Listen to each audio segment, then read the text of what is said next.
안녕하십니까. 저는 국립금호공과대학교에 있는 문재상이라고 합니다.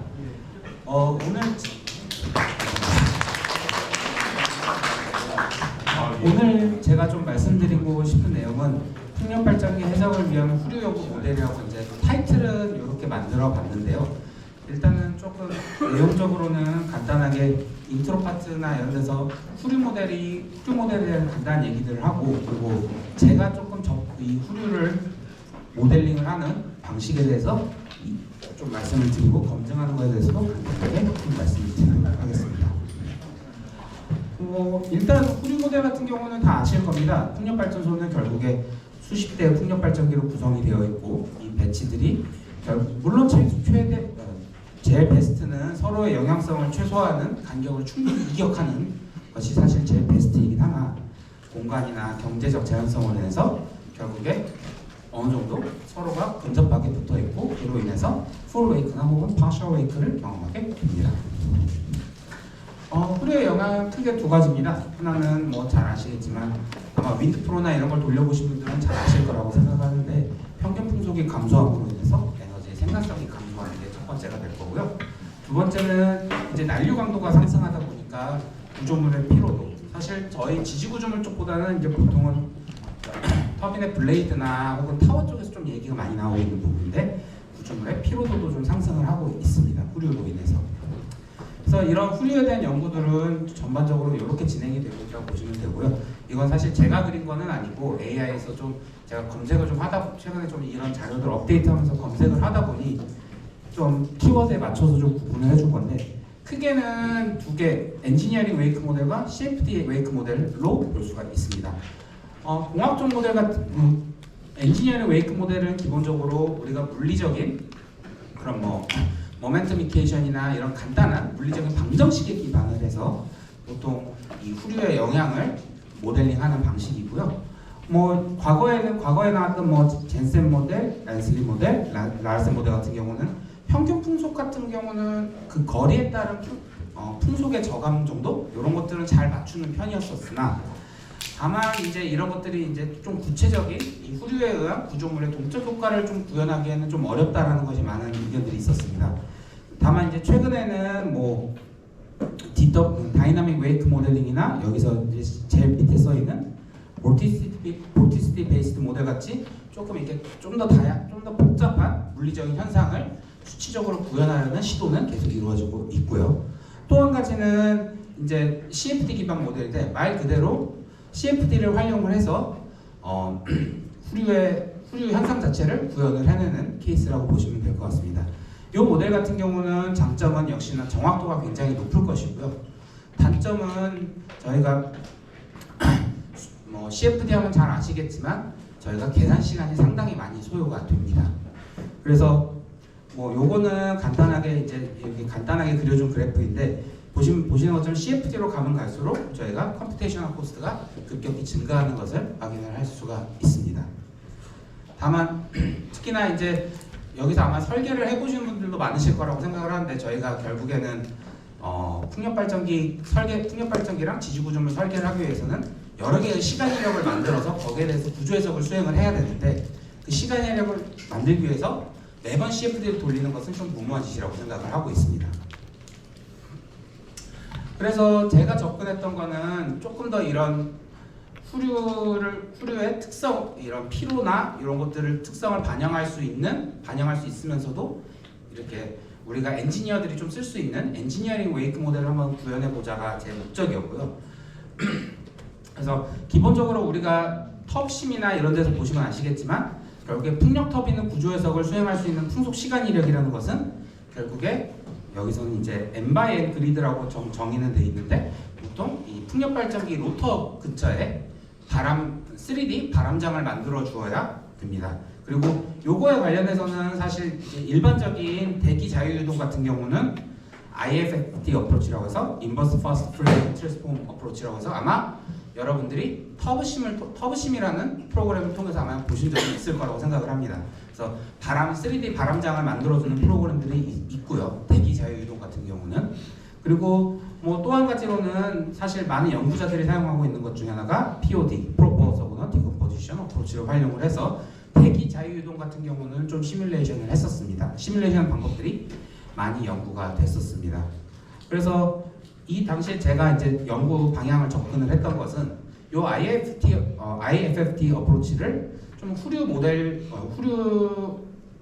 유동장 모델을 개발하는데 좀 적용을 해보자는 게 저의 기본적인 타겟이었습니다. 그래서 저도 이제 후류 유동장 같은 경우는 샘플이 결국 필요하다 보니까 결국 저도 이제 라지 에디 시뮬레이션을 통해서 대기 유동장과 후류 유동장을 생성을 했었었고요.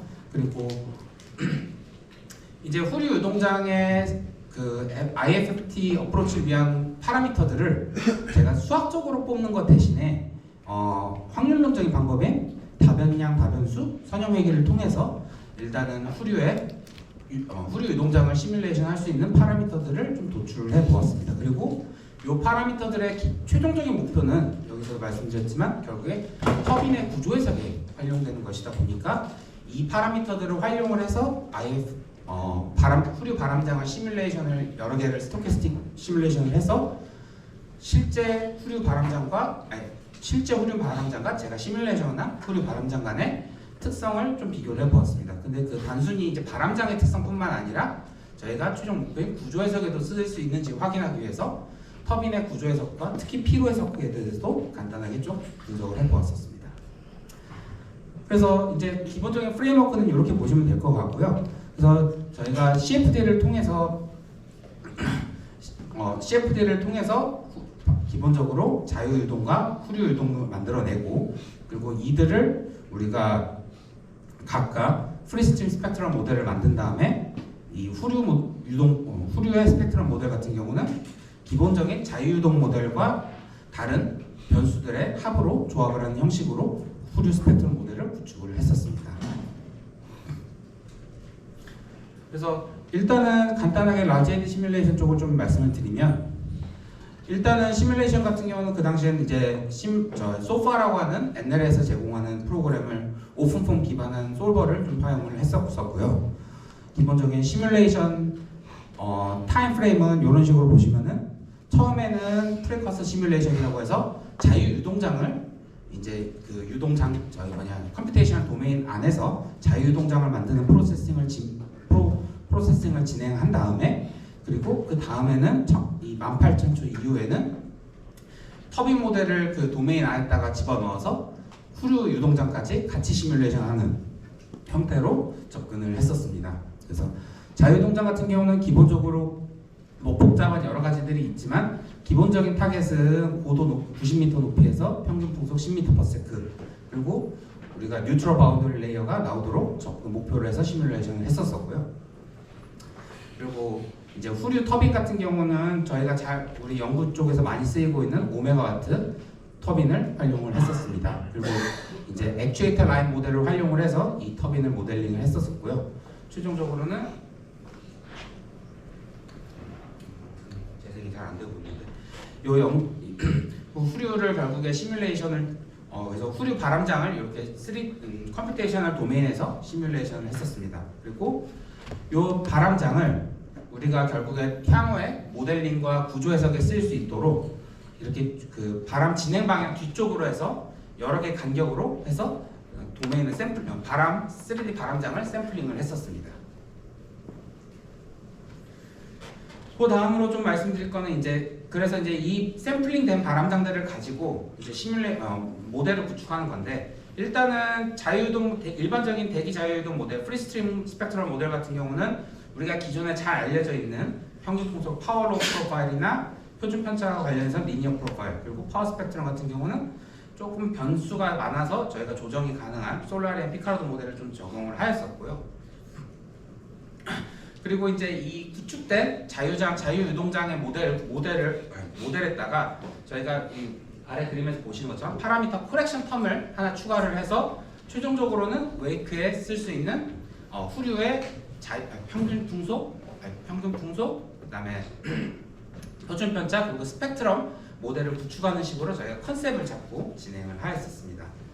그래서 다만 이제 이 연구할 당시에는 이제 CFD를 저희가 한 케이스에 대해서만 좀 시뮬레이션을 하다 보니까 원래대로 하면은 뭐 이 코렉션 텀에 터빈에 대한 파라미터도 들어갈 것이고 뭐 여러 가지가 사실 들어가야 정상적이지만 저희는 그 당시에 이제 CFD 한 케이스만 갖고 좀 시뮬레이션을 이 모델을 구축을 하다 보니 이 보시는 것처럼 X, Y, Z 공간에 대한 파라미터들만 가지고 모델링을 해서 진행을 했었습니다. 그리고 이 파라미터 코렉션 텀을 구축을 하는 것을 저희가 아까 말씀드린 것처럼 다변량, 다변수, 회귀 분석을 통해서 구현을 해보고자 했습니다. 그래서 여기가 이제 그 예시라고 볼 수 있고 이 위에 있는 것이 저희가 CFD를 통해서 얻어낸 후류 바람장의 평균 풍속 변화고요. 보시면은 제 왼쪽부터 그 터빈으로부터 5D만큼 떨어진 곳, 7D만큼 떨어진 곳, 제일 우측이 10D만큼 떨어진 곳, 그리고 이 아래에 있는 것이 저희가 이런 형태로 모델링을 했을 때 5D, 7D, 7D로 우리가 모델링한 결과들이라고 보시면 될 것 같습니다. 그래서 그것뿐만 아니라 이렇게 후류의 표준 편차 같은 경우는 저희가 이제 많은 연구에서도 알려져 있다시피 사실 아래쪽보다는 위쪽에서 자유유동의 표준 편차가 많이 발생을 하고요. 유동의 표준 편차가 많이 발생을 해서 얘들이 이제 그 블레이드나 이런데 퍼팅을 좀 높이는 걸로 알려져 있는데 이런 부분들도 어느 정도 모델링이 된 것을 저희가 확인을 할 수가 있었습니다. 그리고 이제 스펙트럼에 활용되는 파라미터 중 하나인 렌스 스케일 또한 저희가 공간에 대한 함수로 모델링을 구현을 했었습니다. 그래서 마지막으로 이제 좀 제가 이제 타겟을 했던 거는 결국에 다른 것보다 뭐 이 후류의 자연적인 물리적인 특성을 100% 구현하는 것도 중요하지만 중요한 것은 우리가 터빈에서 구조 해석을 할 때 피로나 이런 것들을 어느 정도 잘 나타낼 수 있는지 그것을 보고자 하는 게 사실 타겟이었기 때문에 이렇게 파스트 프로그램을 활용을 해서 시뮬레이션을 했었고요. 다만 이제 저희가 알다시피 사실 터브심도 그렇고 기본적으로 스펙트럼 모델 같은 경우는 시뮬레이션 저희가 터브심도 마찬가지지만 난수를 어떻게 시드를 어떻게 집어넣느냐에 따라서 시간 이력이 좀 다르게 나오다 보니 20개의 시간 이력을 좀 따로 스토캐스틱 시뮬레이션을 통해서 만들어서 통계들의 평균치를 좀 비교를 하였었습니다. 그래서 일단 첫 번째는 간단하게 이제 그 시간 이력 저희가 후류에서 샘플링 실제 라지 에디 시뮬레이션을 통해서 샘플링한 후류한 터빈의 하중값과 제가 모델링한 하중들 간의 모델링을 통해서 나온 하중값들 간의 시간 이력의 스펙트럼인데요. 보시면 아시겠지만 기본적으로 전반적인 에너지 레벨이라든지 블레이드 모멘트에서의 1P, 2P, 3P에서의 프리퀀시가 튀는 부분들 이런 것들이 어느 정도 매칭이 되는 것을 좀 확인을 할 수가 있었었고요. 그리고 다음으로는 저희가 사실 이제 어떻게 보면 최종적으로 제가 타겟으로 했던 거는 이 피로에 대한 부분들이 어느 정도 매칭이 됐으면 좋겠다라는 게 최종적인 타겟이었었는데 보시면은 인플레인 밴딩 모멘트나 아웃 오브 플레인 밴딩 모멘트 그리고 4F부터 타워 모멘트 같은 경우는 어느 정도 퍼티그가 잘 매칭이 되는 것을 좀 확인을 할 수 있었고 그리고 저희가 이제 이 위쪽에 나와 있는 게 이제 그 20개 샘플들의 베리언스를 좀 표현을 한 것인데 4F부터까지는 뭐 베리언스 정도가 어느 정도 납득이 되는 수준이었고 그리고 실제 라지 에디 시뮬레이션에서 통해서 나온 값들하고도 크게 차이가 나진 않았는데 사이드 투 사이드 모멘트 같은 경우는 조금 더 오차가 많이 나는 것을 확인을 할 수가 있었습니다.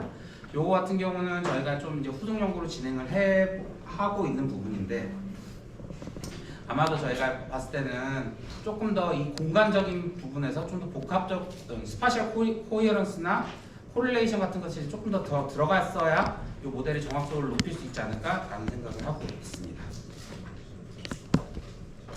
그래서 결론은 아까 말씀드린 것처럼 저희가 IFFT 기법을 활용을 해서 후류 모델링을 좀 구축을 해보려고 했고요. 특히 이제 엔지니어링을 하시는 분들이 더 잘 아실 거라고 생각을 하는데 결국에 수백만 개의 시간 이력 해석을 수행해야 되는 입장에서 라지 에디 시뮬레이션을 좀 줄여보고자 하는 게 저의 기본 최종적인 목표였었습니다.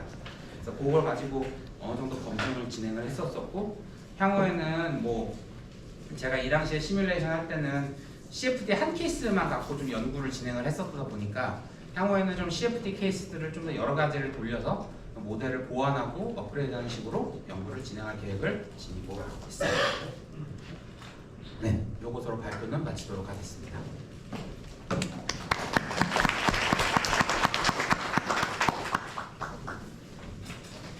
혹시 질문 있으실까요? 아마 조금 이 일반적으로 토목 분야에서는 조금 생소해 보일 수 있는 내용이라 아마 질문이 조금 없으실 것 같기는 한데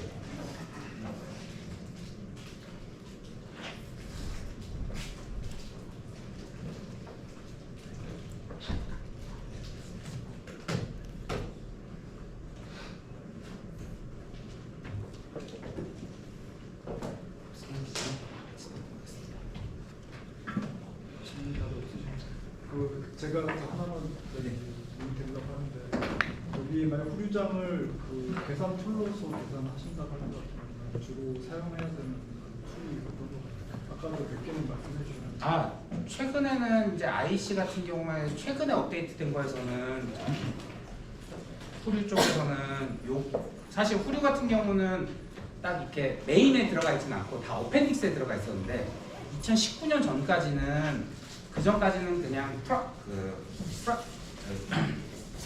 그 전에는 그냥 스펙트럼에서 스탠다드 데비에이션만 이만큼 증가시키세요라고 어펜딕스에 나와 있었고 최근에는 여기 다이나믹 웨이크 미안드링 모델이라고 해서 DTU에서 개발한 모델을 사용을 해서 바람장을 만들어서 하는 것을 추천한다라는 식으로 어펜딕스에는 지금 추천이 되어 있습니다. 지금 그리고 저희 만약에 이제 10메가와트짜리 되면 로터가 커지잖아요. 만약 후류 해석까지 하게 되면 그 로터 안에서 발생하는 터뷸런스 비율이 한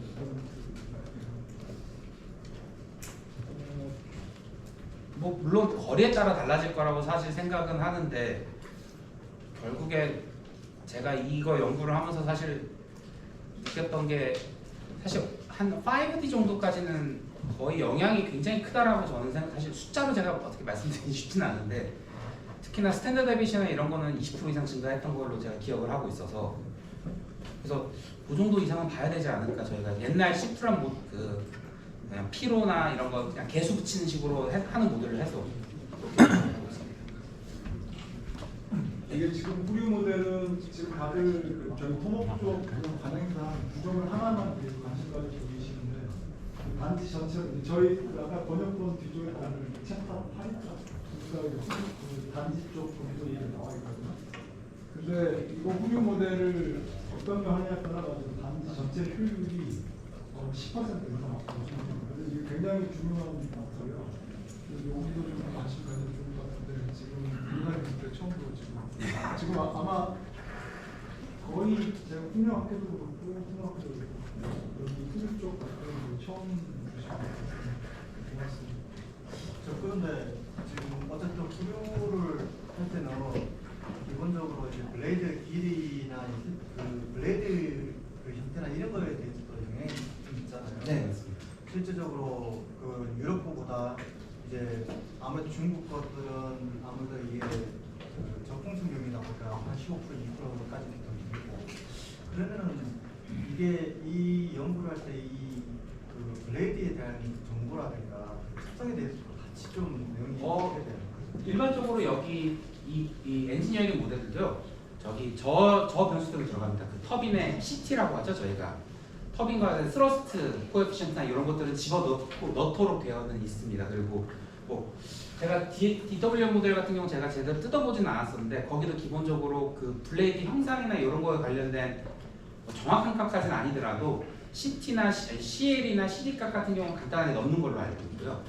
그러니까 항력 개수나 양력 개수가 정도는 넣는 걸로 알고 있습니다. 그래서 예전 모델들은 사실 터빈 전체 그냥 CT만 갖고 있었고요. 스러스트 코에피션트나 전체적인. 근데 좀 여기 뒤쪽은 날개나 이런 것들 조금 구체적으로 들어가는 가는 걸로 알고 있습니다. 그런데 결국은 저희들이 이제 AP 로봇 같은 거 하다 보면 이제 각 회사마다 경험치마다 그 값들이 너무 웨이크 로스가 차이가 나서 그 단지 전체 효율이 심하게 바뀌거든요. 많으면 5%, 7% 이렇게까지 추천되다가 그래서 일을 할 때 그런 특성이 조금 더 좀 규정화된다고 해야 될까? 좀 그런 게 필요하죠. 같은 경우 들어가 있는 게 여기 파크 모델이 조금 한 2020년에 업데이트가 한번 되고 그게 이제 DTU에서 좀 개발 이게 왕적 후륜 모델은 저기 실제로 CFD 계산을 하는 건 안 하죠, 안 합니다. 안 하죠. 왕적으로 매크로하게 딱 네, 설계시 식으로 딱 나와 있고 아마 저기 윈드 프로나 이런 데서 그 발전량 돌려주는 것도 다 요 모델 기반으로 하고 있습니다. 요 모델들 기반. 근데 이게 문제가 이제 대형 풍력 발전 같은 경우는 이게 저희가 바람개비 있는 데가 결국 기상학에서 보면 에크만 레이를 들어있거든요. 그러니까 그 바람의 품질이 이제 이렇게 점진적으로 변화하는 건데 지금 이제 대형 풍력 발전기가 되면 그 로터 그 직경 내에서도 바람 그 품질이 바뀌어 버리는 거예요. 거기다가 이제 후륜 모델까지 가면 뒤에 굉장히 크게 나는 거예요. 그래서 지금 CFD 아까 제 질문인데 CFD 모델 했을 때 어떤 거 쓰시냐고 그 질문이었어요. CFD는 요새는 그래도 제일 많이 쓰는 거는 저기 LES로 제일 많이 가는 것 같습니다. 동적인 효과까지 다 고려하는 쪽으로 가면은 렌스나 유렌스로 연구들을 많이 하시고 있긴 한데 터뷸런스 이 소리 터뷸런스까지 좀 고려하시는 구조에서까지 고려하시는 분들은 라제트 시뮬레이션 쪽으로 많이 하는 것 같습니다.